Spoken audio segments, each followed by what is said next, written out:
Kasih karunia dan damai sejahtera Allah Bapa kita dan anaknya Tuhan Yesus Kristus menyertai saudara. Amin. Shalom, saudara-saudari yang terkasih di dalam nama Tuhan Yesus Kristus.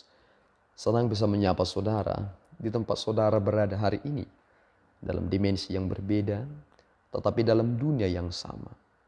Sebagai insan yang diciptakan untuk Tuhan. Sebelum kita melakukan rangkaian aktivitas kita pada hari ini, marilah kita mengawalinya dengan mendengarkan firman Tuhan. Shalom, firman Tuhan untuk kita pada pagi hari ini tertulis di Ulangan 11 ayat 26. Begini bunyinya, lihatlah aku memperhadapkan kepadamu pada hari ini berkat dan kutuk. Demikian firman Tuhan, shalom. Saudara-saudara yang terkasih di dalam nama Tuhan Yesus Kristus, ada orang, itu mengapa Rasul Paulus sering sekali mengkritiki mereka yang memproyeksikan hukum Taurat sebagai suatu hal yang bersifat mengikat, yang menjadikan seseorang yang telah mengikut Kristus diperuntukkan kembali sebagaimana Perjanjian Lama mengikat mereka. Ternyata ada satu hal yang kita harus mengerti perihal tentang hukum Taurat. Jika kita menerima hukum Taurat, tentu kita akan menerima dua hal. Jika kita melakukannya dengan sempurna, maka kita akan menerima berkat. Tetapi jika kita tidak melakukannya dengan sempurna, maka kita akan menerima kutuk. Bukankah hal ini yang dilakukan Yesus? Bahwa ternyata tidak ada seorang pun yang mampu melakukan hukum Taurat itu dengan sempurna. Sehingga Yesus berkata, aku tidak meniadakan hukum Taurat, tetapi aku menggenapinya. Ketika kita merujuk kepada hal tersebut, kita akan melihat bagaimana peta perjalanan bangsa Israel secara individu dan secara holistik menyeluruh. Ternyata ada satu hal yang melatar belakangi mengapa Allah begitu murka kepada mereka, yakni tindakan mereka yang keluar dari hukum Taurat. Kebebasan mereka ternyata diatur dalam hukum itu.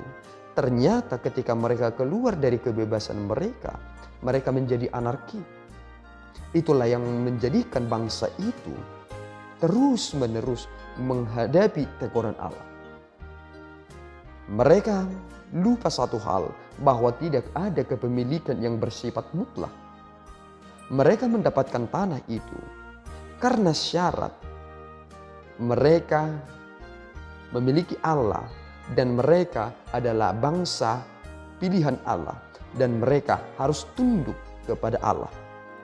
Tetapi jika mereka tidak tunduk kepada Allah, maka tidak ada kepemilikan yang absolut, mereka akan digeser. Lihatlah pengertian ini sangat penting dalam kehidupan ini. Tetapi kita terkadang menjadi keliru dan ingin memilah-milah. Ketika kita memiliki 10 hukum Taurat, ada orang yang berkata, berapakah dari 10 itu yang menjadikan kamu menjadi orang Kristen yang sejati? Ada orang yang berkata 9 dari 10. Ada orang yang berkata 8 dari 10. Padahal kita melihat jika satu pun kita tidak dapat genapi, kita tidak menjadi orang yang sempurna. Sehingga kita akan mengerti jika mereka berada di dalam aspek hukum Taurat, tentu mereka akan mendapatkan yang dua itu. Kini kita bukan berada di bawah tuntutan hukum Taurat.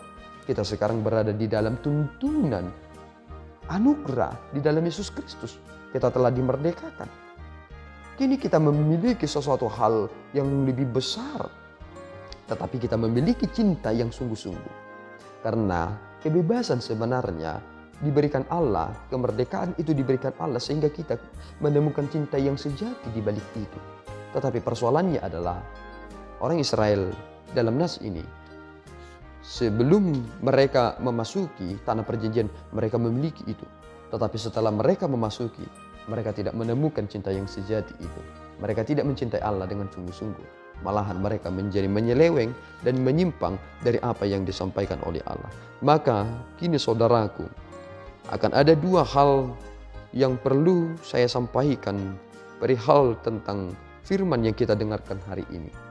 Melulu orang lebih condong dan tertarik tentang berkat yang Tuhan akan beri. Ternyata ada orang yang meskipun telah menerima berkat dari Tuhan, dia menganggap bahwa berkat itu adalah kelimpahan harta dan lain sebagainya. Tetapi ada orang juga yang mati karena berkat.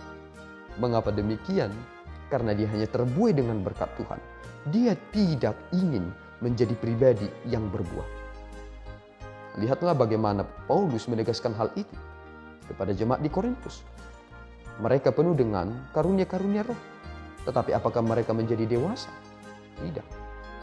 Mengapa demikian? Ya karena tanda kedewasaan seseorang itu akan terlihat dari buah yang ia hasilkan. Maka berbuahlah saudara. Jangan menjadi orang yang hanya tertarik dengan berkat Tuhan. Tetapi kita lupa satu hal.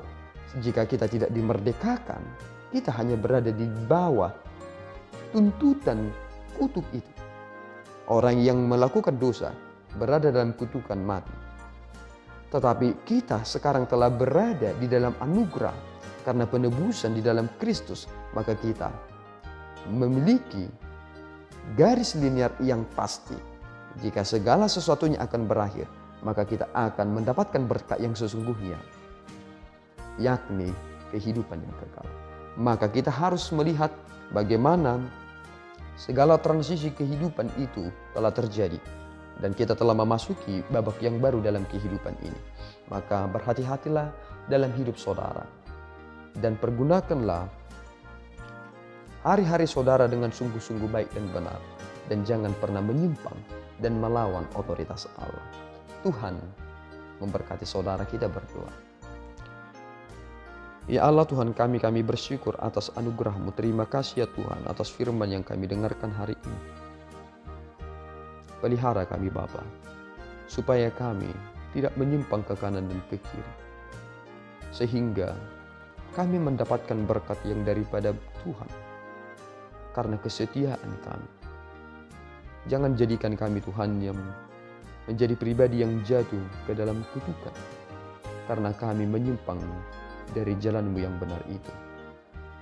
Kiranya Engkau menguatkan kami dalam Roh Kudus-Mu yang menggerakkan hati kami, supaya kebenaran itu menjadi prinsip yang utama dalam hidup kami. Kiranya Tuhan memelihara kami dan ampunkan segala dosa kekurangan kami dalam Yesus. Kami telah berdoa dan mengucap syukur. Anugerah Tuhan kita Yesus Kristus, kasih setia Allah Bapa, dan persekutuan Roh Kudus menyertai saudara. Amin. Tuhan Yesus memberkati.